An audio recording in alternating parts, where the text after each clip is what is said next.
الناس اللي دخلوا معايا اكتر من مره، يا جماعه انتوا ليه بتدخلوا الكورس اكتر من مره؟ يعني احنا مش ماسكين عليهم سيديات تمام. يعني هم بجد هم اللي عاوزين يدخلوا لوحدهم. بسالهم ليه يا جماعه بتدخلوا الكورس اكتر من مره؟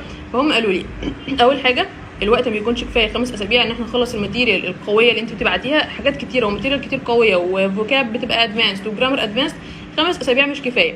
الحاجه الثانيه ان احنا عاوزين نتدرب اكتر، وانا عارفه ان انا لو قعدت لوحدي في البيت انا مش هعمل حاجه، فانا محتاجه ان حد يبقى معايا، تبقي معايا والجروب معايا والتيم الجميل معايا، علشان ايه؟ يبقى كل يوم برضو في براكتس. طيب ايه بقى كمان حاجه تانية بنعملها في الكورس؟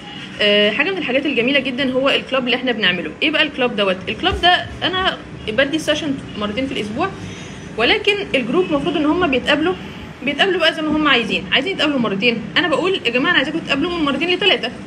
سماح فعلا مش كفايه، ماشي سماح